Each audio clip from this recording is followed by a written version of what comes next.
कपड़े धोने वाली बहू।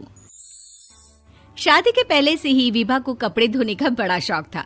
कभी नल के नीचे तो कभी तालाब के पास। अरे मेरी नीली वाली लुंगी नहीं दिख रही है। विभा की अम्मा, कहाँ रखी है लुंगी? अरे वो तो विभा ने परसों ही धोकर रखी थी आपकी अलमारी में, देखो वहीं होगी। वो ना मैंने आज धो दी, मुझे लगा कि गंदी हो गई होगी। अरे कैसे गंदी हो गई थी? उसे तो मैंने पहना भी नहीं। हे भगवान, इस लड़की के कपड़े धोने की आदत से परेशान हो गया हूँ मैं। जितना तो घर में राशन नहीं आता, उससे कहीं ज्यादा डिटर्जेंट पाउडर का खर्चा है। इसकी शादी करवा दो, शादी जाए अपने घर में ही करे काम, फिर चाहे घर के कपड़े धोने हो या पूरे गांव के। हाँ ठीक बोल रही हो, देखता हूँ मैं कोई लड़का। वो दिन भी आ जाता है जब विभा को देखने लड़के वाले आ जाते हैं। लड़की मुझे अच्छी लगी। होने वाली सास कहती है, बेटी अगर कुछ पूछना है तो पूछ लो। वैसे तो हमारी लड़की बहुत ही शर्मिली है, जो बोल दो वो मान लेती है, इसे क्या पूछना होगा। अरे कैसी बात कर रही हो माँ, मुझे इन लोगों के घर रहना है, सवाल तो कई है। हाँ हाँ बेटा, पूछ लो ना, क्या पूछना है। आप लोगों के घर कपड़े कौन धोता है? सास का मुंह बन जाता है। देखो, अगर तुम ये कहना चाहती हो कि तुम्हें कपड़े धोने नहीं आते तो सुन लो, कपड़े मैं ही धोती हूँ, लेकिन तुम्हारे आ जाने के बाद मैं रुमाल तक नहीं धोऊंगी। अरे चुप रहना भाग्यवान, बहू बेचारी घर आई नहीं, उसे डराना शुरू कर दिया। वो क्या है ना बिटिया, अभी तक तो ये कल्लू की माँ ही धोती थी, लेकिन अब तुम्हारे पापा तो दहेज में वॉशिंग मशीन देंगे ही। तभी विभा की माँ बोल पड़ती है, सवाल भी पूछा तो क्या। वैसे भाई साहब, मशीन की तो फिर भी कपड़े धोने की कैपेसिटी होती है। मतलब जो बिटिया दे रहे हैं ना विभा, इसे कपड़े धोने का बहुत शौक है। ये आप लोगों के क्या, आस पड़ोस गांव मोहल्ले सबके कपड़े धो दे और उफ तक ना करे। बाहर देखा नहीं आपने कितने कपड़े सूख रहे हैं? सब हमारी बिटिया ने ही तो धोए हैं। बस भी करो ना माँ, शर्म आ रही इतनी तारीफ सुनकर।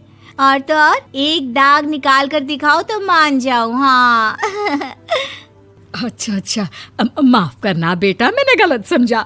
हमें तो रिश्ता बहुत पसंद है। और ऐसे जुड़ जाता है रिश्ता कपड़े धोने का शौक रखने वाली विभा का। उसकी शादी हो जाती है कोयला फैक्ट्री में काम करने वाले कल्लू के साथ। शादी के बाद अचानक विभा चिल्लाती हुई सास के पास आती है। सासू माँ, अरे सासू माँ कहाँ है आप? ये तो धोखा है, धोखा दिया आप लोगों ने मुझे।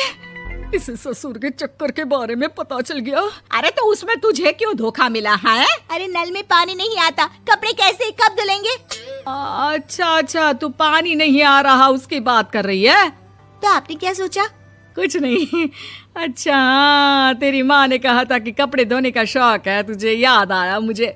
शौक बोलकर कपड़े धोने वाले मेरे जुनून को कम ना आके सासू माँ, कपड़ा धोना मेरा गुरूर है। तभी पति भी वहाँ आ जाता है। अभी मैंने इसे सनी देओल की फिल्म दिखाई है, उसी के डायलॉग मार रही है माँ। अच्छा सुन, साफ बता रही हूँ, पानी सुबह 4 से 6 और शाम को 10 से 12 आता है, समझी? विभा टाइमिंग सुनकर हैरान हो जाती है। ये क्या भूतों का मोहल्ला है? सुबह 4 बजे उठकर कौन कपड़े धोता है? 4 बजे टंकी में पानी जाता है, फिर सारा दिन धोना ना, किसने मना किया?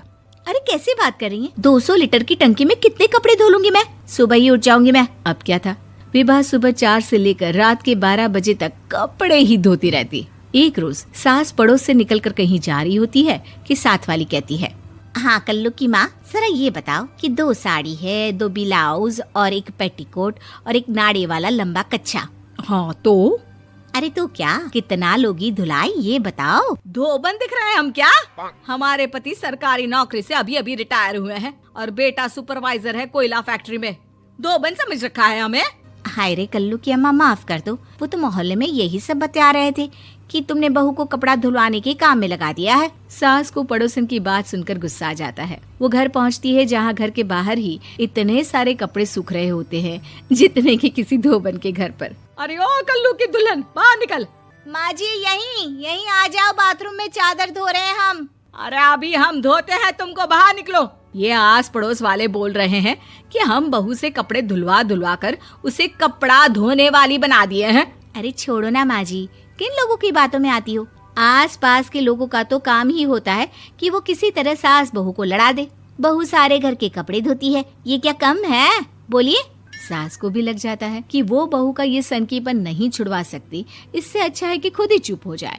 एक रोज सास और बहू मंदिर जाते हैं, जहाँ सास की साड़ी वहाँ खड़ी भीख मांगने वाली से मिलती है। माँ जी क्या बात है, आपकी साड़ी उस भिखारन से कितनी मिल रही है ना? हाँ हाँ देखो तो, दोनों की साड़ी मिल रही है। क्या बात है कल्लू की अम्मा, तुम खुद को तो अफसर की बीवी बताती हो और ऐसी सिंपल सी प्लेन साड़ी पहनकर घूमती हो। सिंपल और प्लेन नहीं है ये साड़ी। तो क्या सोने के धागे से फूल बने हैं?